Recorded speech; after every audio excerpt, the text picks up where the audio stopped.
Amigos y amigas, una voz especial, una voz que no estamos acostumbrados a escuchar, pero que nos va a ayudar a entender mejor situaciones que vivimos en nuestro país y que nos preocupan. Hablamos mucho en diferentes sectores de Costa Rica del tema de la educación y de una crisis que nos lleva a afirmar que es necesario tener clara una ruta que tenga claro a su vez los cambios que se deben realizar y cómo hacerlos. Visita nuestro país un filósofo empeñado en el tema y considerado uno de los mayores expertos en España sobre el tema, cuyos libros ocupan buena parte de la sección educativa en las librerías españolas. Le damos la bienvenida al doctor Gregorio Luri, maestro, pedagogo, doctor en filosofía, que está en Costa Rica para participar en un conversatorio sobre el tema hacia dónde va la educación. Muchísimas gracias, doctor, por estar con nosotros y sabemos que es amplísima la respuesta, pero lo podemos plantear desde la perspectiva de cuáles son esos desafíos que tiene la educación en general en este momento que vivimos en la historia y que no solo Costa Rica, sino muchos otros países presentan crisis en el sistema educativo. Buenos Bueno, días a muy buenos días y permítame en primer lugar, doña Amelia, reconocer con el mayor agradecimiento el recibimiento que he tenido, la acogida tan cordial que me han dado. Y te lo digo con el corazón, un lujo estar entre ustedes, ¿eh? Un lujo. Yo lo que no quisiera de ninguna manera es venir aquí de sabiondo que desde fuera viene con las respuestas a dar a los costarricenses, ¿no? Lo único que puedo proporcionar es una visión primero interesada por este país y segundo, pues que lleva ya una serie de años pensando en la educación. Pero desde luego es una perspectiva, no vengo con toda sinceridad, a dar lecciones, sino en todo caso a estimular la reflexión. Me pregunta usted cuáles son los retos importantes en estos momentos en la educación. Bueno, pues digamos que básicamente una desorientación sobre el sentido de muchas cosas que se hacen. ¿Y sabe por qué? Porque estamos tan preocupados por la educación del futuro que con frecuencia nos olvidamos de aprender de nuestra experiencia del pasado. Lo que importa no es qué método funciona en Finlandia o qué método funciona en Corea, sino si somos capaces de aprender de nuestra propia experiencia. Y creo que esta idea se puede aplicar de manera muy directa a Costa Rica. ¿Son ustedes los costarricenses capaces de aprender, no de mí que vengo de fuera y tengo otros problemas, sino son capaces de aprender de su propia experiencia? ¿Son capaces de generar lo que podemos llamar prácticas reflexivas? Esa para mí es la cuestión decisiva. El sistema educativo público de Costa Rica sufre, como le decía, una gran crisis, la mayor en 4 décadas, dicen los que estudian el tema. Hay crisis en inversión educativa, en gestión, empobrecimiento en los aprendizajes, tanto así que hay niños que llegan a los 10 años y no pueden leer o escribir un texto sencillo de manera fluida. ¿Cómo puede abordarse un apagón educativo en el país? ¿Qué consecuencias tiene un país si no invierte en educación? ¿Qué debe hacer? ¿Cómo aprender, como bien plantea usted, de nuestras experiencias y cómo ver ahora cuál sería esa escuela pública ideal a la luz de todos los cambios que se han venido dando y estamos hablando de tecnologías y otras, ¿verdad? Pues mire usted, me ha sorprendido mucho. Obviamente, pues antes de llegar he estado leyendo todo lo que he podido sobre las reflexiones que los propios costarricenses hacen sobre su sistema educativo. Me ha sorprendido mucho encontrarme un vocabulario muy negativo y muy pesimista: crispación, polarización, regazos históricos, apagón educativo, emergencia nacional. No he escuchado ni una palabra de esperanza. ¿Y saben cuál es mi convicción? Que ante el pesimismo de la inteligencia hay que armar el optimismo de la voluntad. Estamos dispuestos a poner en juego el optimismo de nuestra voluntad, sean los que sean. No estoy intentando negar ninguno de los problemas que obviamente están sobre la mesa en Costa Rica.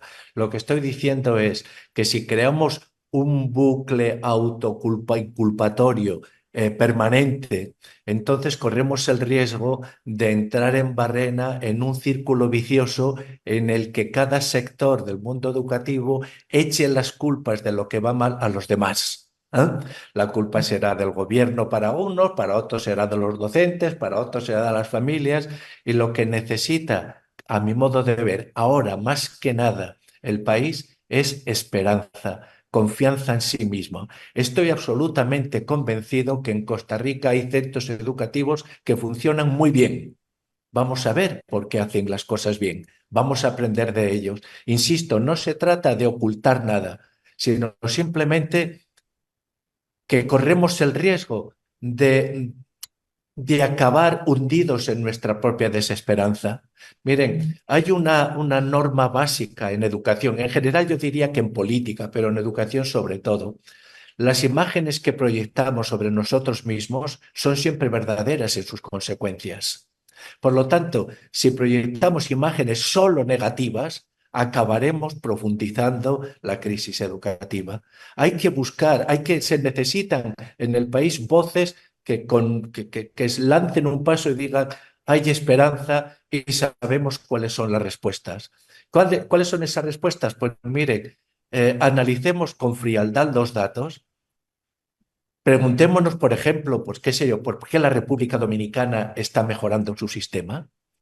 Preguntémonos por qué, pues otro ejemplo, por qué en un estado de Estados Unidos que está en los últimos lugares, ha estado tradicionalmente en los últimos lugares como Mississippi, está obteniendo buenos resultados. Y sobre todo, por favor, no olviden su propia experiencia. Si hubo un tiempo en que ustedes lo hacían bien, es que no tienen prohibido hacerlo bien. Llénense de esperanza, porque la esperanza es lo que les dará fuerza para seguir. Habla usted de República Dominicana. ¿Qué otros modelos exitosos, si usted conoce, yo diría que todos los modelos educativos en la mayoría del planeta, ¿qué modelos exitosos podemos citar? ¿Tienen algo en común los modelos educativos exitosos que podamos rescatar nosotros también para revisar lo que tenemos y para aportar? Mire, primero de todo, en educación el que copia no aprende. ¿Mm? Ujú. No podemos intentar importar sin más un método que pueda haber funcionado en Finlandia, en Hong Kong, en Shanghái o en Singapur, porque aquí hay un sistema cultural y lo que importa es qué es lo que este sistema cultural puede dar de sí. Miren, todos los sistemas, en todo caso respondiendo directamente a su pregunta, todos los sistemas que funcionan han sido capaces de generar un círculo virtuoso de confianza, en la cual, esto me lo decía recientemente un político de Singapur, al que le preguntaba, por favor, dime qué es aquello sin lo cual no hay posibilidades de éxito. Y me comentaba, la clave está en que todo el mundo sepa por qué hace lo que hace, qué razones tiene para actuar como está actuando. Pues bien, vamos a fortalecer ese círculo de confianza en el cual, primero, no aceptemos excusas para el fracaso. No aceptemos excusas para el fracaso.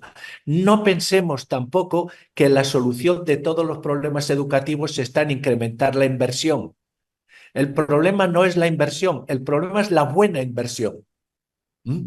Porque por mucho que se diga, mire, escolarización no significa necesariamente educación. ¿Eh? Hay países que gastan mucho dinero en educación y que sin embargo tienen resultados mediocres. Hay países que gastan menos dinero y sin embargo han sabido crear ese círculo de confianza. Ustedes, por ejemplo, tienen, a mi modo de ver, un problema grave con la ansiedad matemática de los alumnos y permítame añadirlo, del profesorado. ¿Por qué el país considera que las matemáticas son dificilísimas si esa concepción de la dificultad de las matemáticas le impide al país progresar? Pues habrá que desmontar ese fantasma, porque las matemáticas son un lenguaje más. No, no hay ningún argumento para suponer que los puertorriqueños estén incapacitados para matemáticas, ¿no? ¿Por qué cuesta tanto la comprensión lectora? Porque tienen incluso los universitarios problemas de escritura. Pues bien, si los problemas están ahí, también han de estar las soluciones. También han de estar las soluciones. Por ejemplo, miren, ¿por qué no analizamos dónde están los puntos de fractura del sistema? Le voy a dar una pista. A mi modo de ver, un punto de fractura del sistema educativo de Costa Rica son el paso de los 9 a los 10 años. Cuando los niños pasan de aprender a leer a aprender leyendo. En ese momento, su vocabulario es determinante de su progreso. Pues si sabemos que hay un punto de fractura, dediquemos los recursos específicamente a aquellos puntos en los que es necesario rearticular el sistema. Pero yo, aunque sé que no me voy a ganar muchos amigos, se lo digo, tengo la obligación de la honestidad de decirlo, no confíen en absoluto que simplemente el aumento de inversiones trae aparejada una mejora de la educación.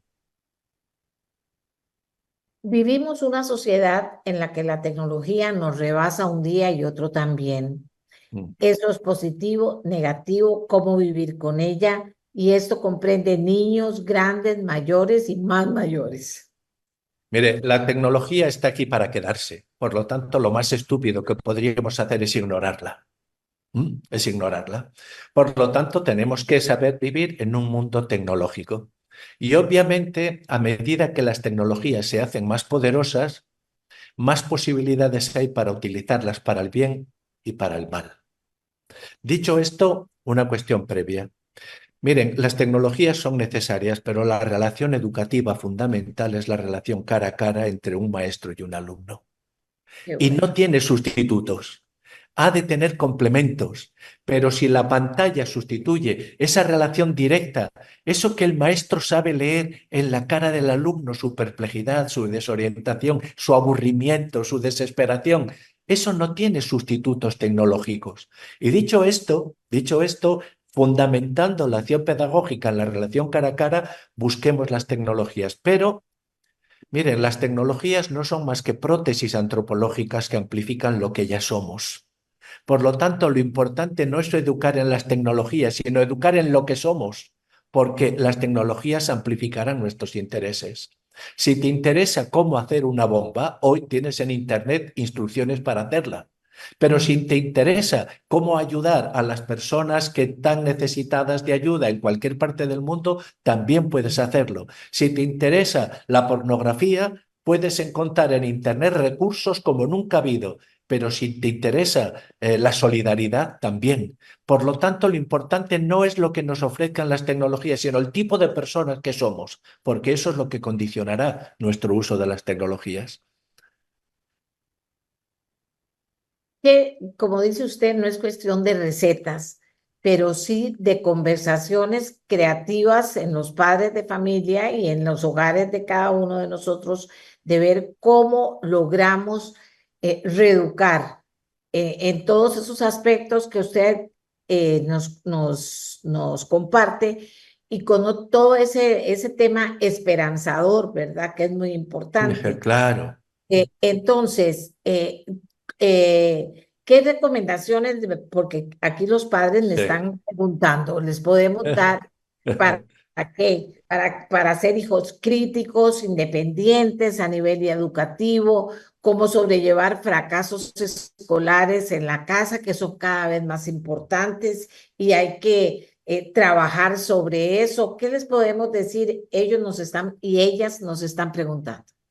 Mire, primero de todo, creo que las familias han de merecer todo nuestro cariño, menos criticarlas y más apoyarlas. No acepto, cuando doy charlas, no acepto para nada, nunca las he aceptado y no las pienso aceptar, las críticas indiscriminadas a la familia. Es falso lo que a veces se dice de que las familias han dimitido. Lo cierto es más bien lo contrario, que se sienten hiperresponsables y esa hiperresponsabilidad a veces genera inseguridad o genera incertidumbre. Bien, dicho esto, primero, hay algunos datos que, por ejemplo, en los estudios de PISA se repiten sistemáticamente, y es la relación entre el número de libros que hay en casa y los resultados escolares de los niños. Es decir, cuanto más libros hay en casa, mejores resultados escolares de los niños. Eso lo vemos estudio tras estudio. Obviamente no nos estamos refiriendo al objeto físico libro, sino el libro como índice de la riqueza lingüística de una familia. Eso hay que tenerlo presente. Por lo tanto, digamos que el hecho de leer, aunque solo sea la prensa, delante de nuestros hijos es importante. Pero yo no creo que estas sean las obligaciones más importantes de los padres o de las familias. Miren, la principal obligación es quererse. La primera, porque sin ella todo lo demás se hunde. ¿Eh? Segundo, lo que hay que pedir a los padres es que atiendan primero a lo que yo llamo la higiene del sueño de sus hijos. Cada vez están durmiendo menos los niños. Y eso tiene repercusiones directas en la hipermotilidad, en la falta de atención, en toda una serie de cuestiones. Los niños tienen que dormir las horas que necesita su propio desarrollo. Y negarles las horas de sueño necesarias es como proporcionarles tóxicos para su desarrollo. Por lo tanto, la higiene del sueño, lo primero. Segundo, la higiene física. Ir limpios a la escuela. Tercero, ir bien alimentados en la medida de lo posible, pero ir a la escuela con una alimentación, con un desayuno en condiciones. Bien, yo creo que esas tres cosas son las imprescindibles. Y quiero decir además otra cosa, que a esos padres que se levantan a las 5 de la mañana para ir a trabajar y así poder poner un plato de comida en la mesa para sus hijos, merecen toda mi admiración. Son héroes. Son héroes y por lo tanto lo que tenemos que hacer es apoyarlos. Y en esa condición de apoyarlos, pues sí, habrá que decirles que el órgano educativo de nuestros hijos no es el oído, sino el ojo. Quiero decir que no aprenden de nuestros consejos, sino de nuestro ejemplo. Y por lo tanto, quizás esto yo es lo que me atrevería a decir sin intentar atosigar a nadie, ¿no? Es decir, la higiene del sueño, la higiene de la comida, el bien desayunados, el saber que entre la lectura de los padres y el rendimiento escolar de los niños hay una relación directa y después que el ejemplo nuestro. Y además, si pensamos los adultos en nuestros propios padres, lo primero que pensamos no es en aquello que nos dijeron que teníamos que hacer, sino en el ejemplo valioso que nos dieron, ¿no? Que lo llevamos siempre con nosotros. Miren, no educamos con los consejos, educamos por impregnación, ¿eh? Tanto los padres como los profesores en el aula. Diría usted que esto que nos habla, que por supuesto que es valiosísimo, se ha ido abandonando esto que usted dice, bueno, el papá o la mamá que tienen que salir corriendo, van y dejan al chiquito, vienen, o sea, en la práctica se ha ido abandonando esto de lo que usted nos habla, que es absolutamente básico en la relación con nuestros hijos e hijas. Yo diría que lo que ocurre en el mundo moderno es que todos queremos ser más modernos que nuestros padres. ¿Eh? Y nos parece pues que a nosotros nos educaron de una manera imperfecta e intentamos educar a nuestros hijos de una manera perfecta. Pero eso no funciona así. Es decir, miren, nuestros hijos necesitan no una educación perfecta, sino una educación suficientemente buena. ¿Eh?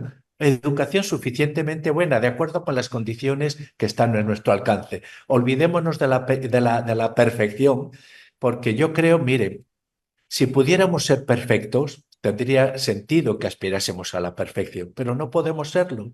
Nos contradecimos, hay días que nos despertamos de mal humor, hay veces que damos una respuesta que no debiéramos dar a nuestros mil cosas, pero a mí lo que me importa es, si no podemos aspirar a la perfección, vamos a aspirar a lo que está por debajo de la perfección, que es lo que yo llamo la imperfección sensata. ¿Eh? Seamos sensatamente imperfectos, sabiendo pues que también tenemos que ir aprendiendo de nuestra práctica, que tendremos que ir aprendiendo de nuestra práctica y no ignoremos para nada la sabiduría de nuestros propios padres. ¿Eh? No ignoremos para nada. ¿Cuáles son las capacidades que diría usted debemos trabajar más con nuestros hijos e hijas? Mire, le voy a hacer una confesión, espero que no suene a un orgullo disimulado. Le voy a hacer una confesión personal, muy personal. Yo soy de una familia muy humilde, mi padre se murió cuando yo tenía 5 años y recuerdo que, bueno, pues pude estudiar gracias a becas y, en fin, todo eso no merece la pena ahora recordarlo, pero sí que recuerdo a mi madre. Mi madre me cogía de la mano y me miraba a los ojos y me decía lo siguiente, me decía, hijo mío, estudia para que puedas presentarte en cualquier sitio. Y sabe usted, he leído muchos libros de educación, pero en ninguno me he encontrado una definición de lo que es una persona educada superior a la de mi madre, que era analfabeta. Yo le enseñé a leer a mi madre y es la labor más noble que he hecho en mi vida. ¿Eh? Hijo mío, estudia para que puedas presentarte en cualquier sitio. ¿Y qué significaba eso? Pues significaba saber relacionarte con el humilde sin prepotencia y con el poderoso sin servilismo, de tener recursos para moverte en distintos ámbitos sociales. ¿Eh? Eso es para mí la ambición educativa a la que como padres y como maestros y como educadores no podemos renunciar. Recuerdo con frecuencia cuando Camus, el escritor francés, el filósofo, ganó el Premio Nobel de Literatura, lo primero que hizo fue escribir una carta a su madre y lo segundo escribir una carta a su maestro, Monsieur Germain. ¿Eh? Y recordando a Monsieur Germain dice lo siguiente, Monsieur Germain nos consideraba dignos de descubrir el mundo. Qué elogio más maravilloso, ¿no? Nos consideraba dignos de descubrir el mundo. Pues eso es lo que tenemos que hacer. Considerar a nuestros hijos y a nuestros alumnos dignos de descubrir el mundo. Darles recursos para que puedan moverse en cualquier sitio.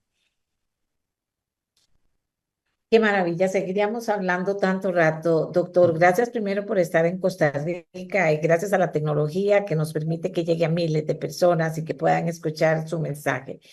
Eh, para terminar, ¿cómo, cuál es cuando usted piensa en una sociedad futura, ¿verdad? Con ese espíritu esperanzador que dice usted, ¿verdad? Como lo ve, no con lo negativo, sino con la esperanza de lo que podríamos lograr. ¿Cómo la ve? Mire, el futuro tiene un privilegio que no se lo podemos negar nunca, y es que siempre llega con sorpresas bajo el brazo. Sí. Siempre. Por lo tanto, yo veo el futuro con humildad. Porque normalmente se habla, ¿cuáles son las competencias del siglo XXI? Y nos estamos encontrando básicamente que las competencias que son útiles en el siglo XXI son las mismas que funcionaban en el siglo XIX. La capacidad de relacionarse con los demás, la capacidad para argumentar lo que tú piensas y exponerlo de manera adecuada, la capacidad para escribir. Escribir es una competencia básica porque no sirve solamente para transmitir ideas, sirve sobre todo para tenerlas. Y además le diré más, este proceso de adquirir nuevas ideas solo nos lo garantiza la escritura. Por lo tanto, sea la que sea el futuro, sea lo que nos depare el futuro, vamos a establecer en nuestros niños unos fundamentos firmes, unos cimientos poderosos. Y esos cimientos poderosos nos los va a dar la lengua, las matemáticas y la relación cara a cara con los demás. En definitiva, lo que ya sabían nuestros abuelos. Gracias, ha sido un honor tenerlo, doctor Luri, y gracias por contarnos esa parte suya maravillosa de la experiencia con su mamá. Porque cuando a mí me preguntan qué soy yo, el resultado de qué, por qué hago tal cosa, por qué fui exitosa en esto o lo otro, mi mamá se quedó viuda con 5 hijos, y yo lo primero que pienso es en el ejemplo, en lo que yo vi, no lo que yo vi, como dice usted, Exactamente. en lo que vi en mi vida de mi mamá. Ese es el mejor y el ejemplo más grande que yo he tenido en mi vida. Así que fieras que eso me ha llenado, me ha llegado mucho al corazón porque creo que a todos nos dice una enorme verdad si revisamos ese pensamiento que compartió con nosotros. Muchas gracias, doctor Luri, por habernos acompañado esta mañana. Doña Amelia, el agradecido soy yo. Hasta siempre. Sí, algo que Hasta siempre. Hola, Que ¿qué tenga tal? un lindo día.